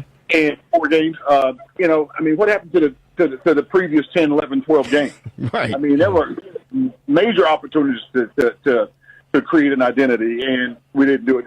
Today, I just think that they played so bad last week that I really think that both offense and defense and even special teams, I think that the whole team was pretty much embarrassed, and they knew that they were a better team than they showed last week. They're actually a better team than they've showed all season. But today, they came out. It seemed like they came out really focused. Mm-hmm. They came out with a game plan. They executed the game plan. Pieces fell in place. They took advantage of opportunities to make first downs, to score. They took advantage of opportunities to on the defensive side to prevent first downs, and they got turnovers. I mean, everything. The ball bounced their way today, and I just think that rather than an identity, I think they were more focused today and ready. It seemed like they were ready to play. Even the offensive line did a decent job. They did a damn good job, man. Really damn good job. So. It was a pleasing game, a very pleasing game. No, it was very good. But here's the thing that scares me, Bruce, and you played with the greatest, and it's not just my opinion, you played with the greatest football player that ever laced them up, and the great number 34, Walter Payton, may rest in peace. But in the black and blue division, and playing in Chicago, and today is what, December 13th? 14th. 14th?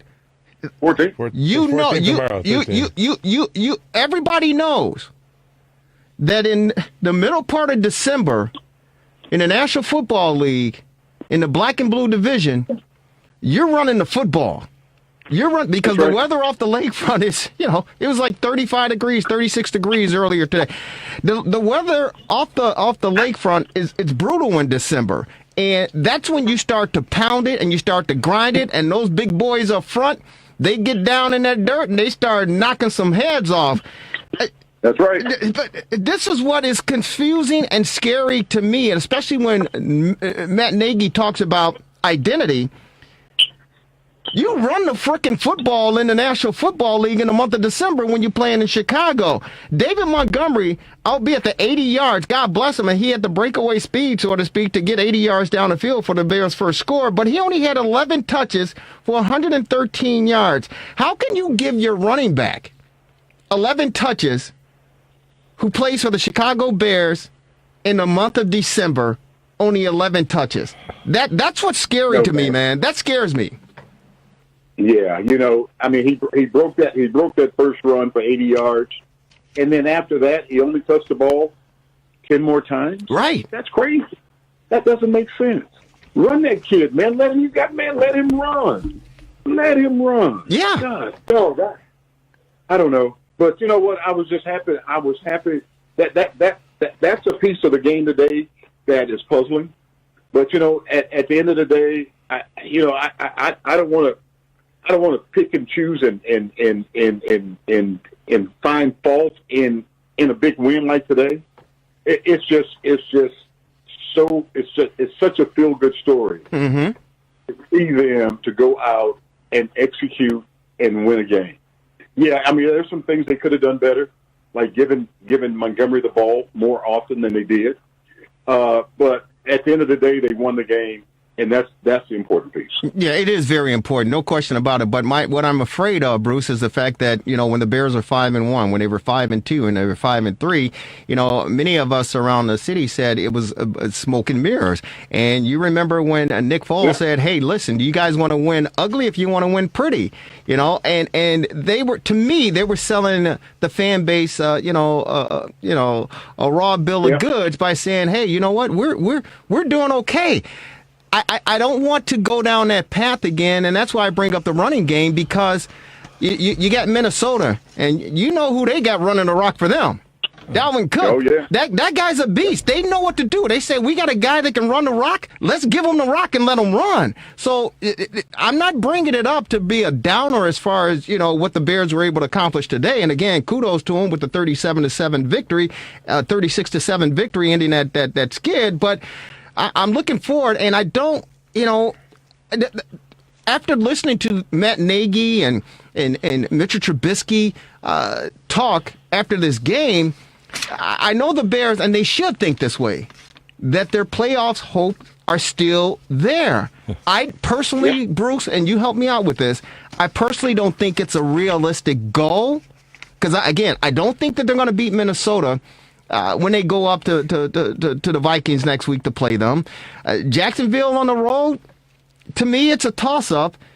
They might win Green Bay if Green Bay gets a victory and they wrap up home field advantage. They may let their guys rest and be a throwaway game. I don't know about that one, but that's what scares me about the win with this team today, is the fact that they may truly believe that, hey, we're still in the, and they are in the hunt. Yeah, well, if they get that 7th seed, they're likely going to play Green Bay, New Orleans, or the Rams. So I don't know if that's going to be such a great thing either. Yeah, but my beautiful wife Lisa asked me, are the Bears a playoff team? And I said, no, they're not a playoff team, and that's what scares me, Bruce. What do you think? Yeah, you know what? I would love to see them win out, but they've got their 2 last games, man. They've got, two of the 3 last games. They've got Minnesota and Green Bay, and both of those teams have never been a chalk up win for the Bears. I mean, they have to claw and scratch for every inch they get. It going against Green Bay in that last game of the season. That's going to be a tall order. It's not that they can't do it; they just haven't shown all season long that they can win games like that. They've got the talent to do it, but as far as I'm concerned, and quiet as kept, I don't think they've got the coaching to do it. And that's the scary part to me. That's just what they've shown. What they've shown is they've been outcoached all season long. And but today, I'm telling you, man, defensively, they came out smoking, man. Came out smoking, and then not only just came out and started the game smoking, they kept it going. they kept it going the whole game, and that's something we really haven't seen all season long. That's even exactly in the right. 5 games that they won previous to today. Mm-hmm. Mm-hmm. Guys, today they had ideal December field conditions at Soldier Field. I don't know if they'll have ideal conditions in January 3rd against the Packers, so that could be a factor Right. too. January 3rd or January 2nd. It's not either way. Yeah. Right. Again, and here's the deal.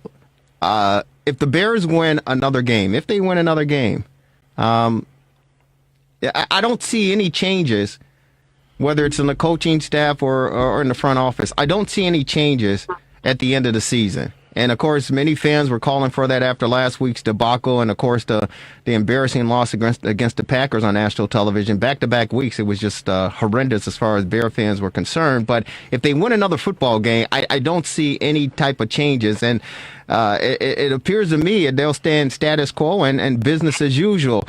What is your perception or your forecast as far as this team is concerned? If they win another game, how do they move forward during the offseason from what you can witness? Well, you know what? I really don't anticipate them making a change at the head coaching position. But I tell you, from where I sit, I do think that they need to address the defensive coordinator position, possibly bring in an offense coordinator as well. Really? But I really don't see them getting rid of Nagy at this point. Mm-hmm. I don't see that happening. But do you see? Go ahead. Go ahead. No, I was going to say that I do think that they really have to address the defensive coordinator position, because that's something that is, with all the talent they have on that defense, they should be in the top 5. I mean, every week they should be in the top 5. And those guys, for some reason, they have not been playing like they're capable of playing. Mm-hmm. So let me ask you this question. 2 questions real quick, Bruce. Bruce Heron on our TR60 hotline, former Bear outside linebacker. 2 questions here. Does Matt Nagy once again take over the play calling duties for this Bears team in 2021? And do you think they should at least place a phone call to Lovie Smith, who was let go by the University of Illinois, the football program, this weekend, as their head coach with a disappointing record of 17-39 in 5 seasons? Do you think that Nagy continues to call plays next season? And should the Bears pick up the phone and call Lovie Smith and ask him, would he become an advisor for them to help work out some things? Because he's a defensive-minded genius, some would say, but he's a defensive-minded guru, and he might be able to lend some support as far as some decisions being made in the front office. You know what? I don't think that's going to happen. I don't know what the Bears are going to do. This is all going to be on George McCaskey. Mm-hmm. But I tell you, I think rather than bringing Lovie in as some kind of evaluator of talent and all that, I would love to see them bring Lovie in as a defense coordinator. Lovie has a way of getting guys to perform, man. Guys love Lovie. They put their lives on the line for him. They play their hearts out for him. He just has a way of getting guys to play their asses off. And that Lovie's always been that way. It's too bad. It's too bad that the new general manager came in when Lovie's last year, and after going 10-6, they let him go. Yeah, that was heartbreaking. Yeah, that was crazy. That was crazy. The man had too much success to be let go after going 10-6. Yeah.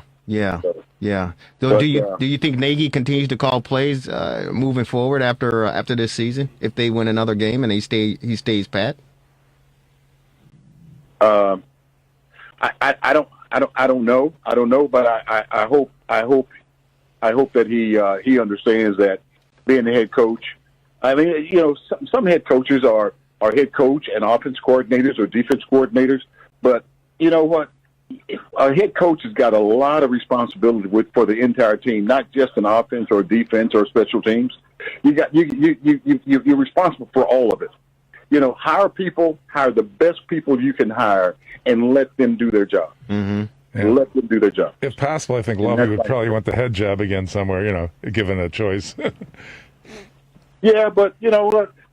Lovey doesn't have that. He doesn't have that kind of selfish pride where he sees an opportunity to get back into coaching in the NFL, and the Bears come calling and say, "Hey, Lovey, you know what? We'd like you to throw your hat in the ring as defense coordinator. We'd like you to come in and talk to us." Yeah. And I think that he would do that.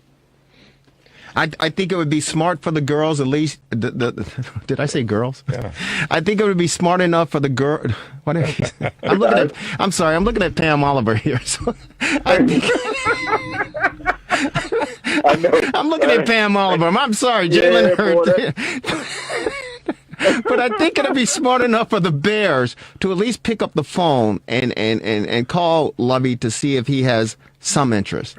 Because I think if they took a page out of Jerry Reinsdorf's book regarding Tony La Russa, I know Sox fans don't want to hear it, but I think if they took a page out of his notebook and said, "Hey, you know what, Lovey, we did you a disservice. You went 10-6, but we fired you. We know what you mean to this franchise. We know what you mean to the players and what you've been able to do with your tenure here and your extensive resume. We'd love for you to at least come back and entertain some thoughts that we're having." I think the Bears should at least try to do that. Yeah, I'm not so sure that they will, but it would be nice if they did. Yeah. It really would be nice if they did. Yeah. I think it would be to the Bears' advantage to do that. Mm-hmm. But I'm not so sure that they will do that. Right. The Bears are who we thought they were. Any last thoughts? No, man. I just I'm happy. I'm really happy about today. It was a great day to be a Chicago Bear and a Chicago Bear fan. But next week we're right back in the saddle again, man. They got it. Hey, enjoy the game today, but hey, man, tomorrow after you watch the film, all their attention should be on the Vikings, and it's not going to be easy to beat the Vikings. No, it's not. They lost today as well, but they can beat the Vikings. They can beat the Vikings. And you know what I'm going to say right now? After the way I saw these guys play today, I'm not going to say that they're going to win next week, but I'm going to say that they have a great opportunity to win next week. If they can perform like they did today, get after it, hit those ears back and go, they got a chance to do it. I think you're right. I think you're right. Hey, man, I got a bone to pick with you real quick before we say goodbye. You were at Top Golf in Schaumburg, just around the corner from my digs, and it was you, the Colonel, Richard Dent, Mama's Boy, Otis Wilson, and who else was there?